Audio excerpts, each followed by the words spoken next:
This is a summary of the 10th season of the Debbie and Carrie show. Sandy Smith now begins her new job as the history teacher at the town's high school, replacing Wayne Bentley after he took her job as mayor of the town. With Bentley now in charge of the town, one of his priorities is to closely supervise the financial situation at the local hospital because of its past corruption. But then a man who doesn't even live in the town, but is a Republican Party boss, barges into the mayor's office and makes demands of Bentley, which he rejects. Penny, now living with her uncle again, is rehired as a cook at the Tuscany Tavern. Scott Miller now contacts his aunt Lucy Sims and tells her that he will soon be married to Asian Azar.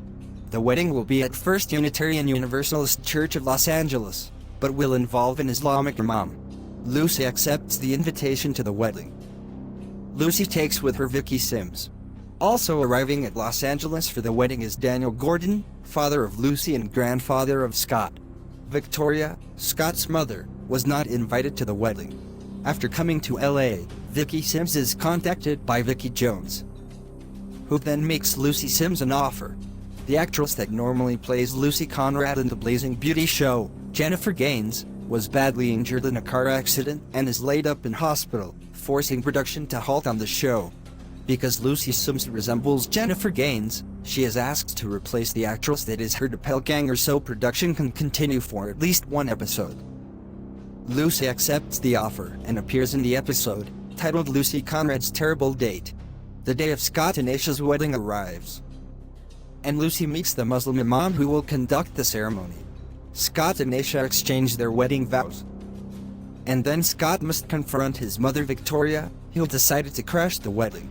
Scott, Lucy, and Daniel Gordon present a united front against Victoria, and she is made to apologize for her rejection of her relatives in the past for leaving the Jehovah's Witnesses.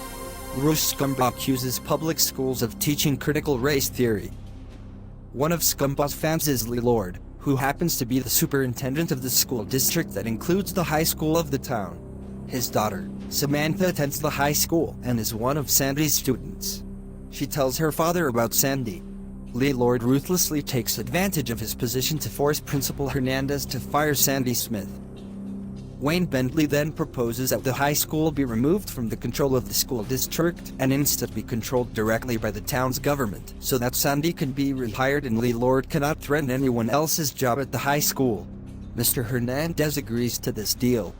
Bentley also reveals that the idea for selling the public schools of the town to the Christian Way Academies originated with Cindy Everson, who is a member of the school board as well as a major owner of the Christian Way Academies, a clear conflict of interests. Everson mistakenly thought Bentley as a Republican was like Ted Anderson, so she had made the same offer to Bentley that she had made to Anderson. Sandy is indeed rehired and soon afterwards, Samantha Lord is attacked and condemned by Vicky Sims and Paul Jenkins for telling her father about Sandy Smith working at the school to begin with.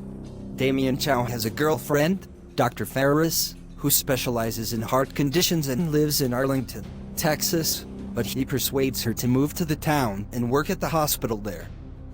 Also joining the hospital staff is Dr. Martin Lessie, who was forced to move because of the city of Miami being flooded due to rising sea levels. News of school board member Cindy Everson's involvement with the Christian Way Academies eventually reaches the school board itself, which responds by expelling Everson from it and firing Lee Lord as superintendent.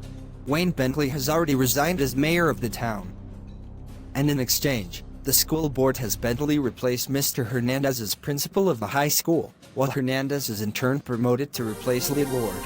Rush Scumbaugh has a new political ally in the person of Annie Revolter. They are, in fact, love partners.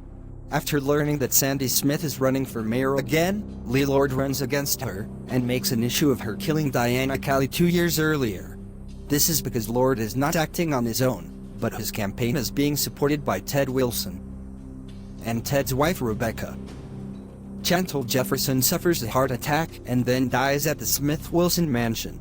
Richard and Annika are naturally saddened at losing another loved one. But what's even worse is that at Mrs. Jefferson's funeral in Dallas, it is actually picketed by right-wing extremists, egged on by Ted Wilson, Rebecca Wilson, Rush Scumbaugh, Annie Revolter, Leah Lord, and Cindy Everson. Elizabeth Leslie now moves into the Smith-Wilson mansion, bringing with her recording equipment she uses as the owner of her own record label. Sandy responds to the smears against her by Lee Lord by putting out her own statements explaining the truth behind her killing Diana Kelly.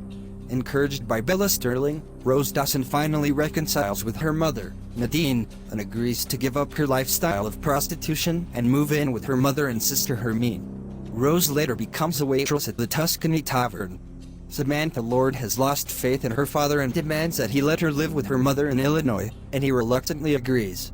Not only does Lee Lord's attempts to smear Sandy backfire, but Sandy's proposal to create a ruling council for the town so that people can have more representation is massively popular, and so she wins in a landslide. The new ruling council includes Wayne Bentley, Carlos Hernandez, Jessica Sims, Simon Wilson, and Patty Anderson, ex-wife of Ted Anderson and mother of George Anderson. And so ends the 10th season of the Debbie and Carrie Show.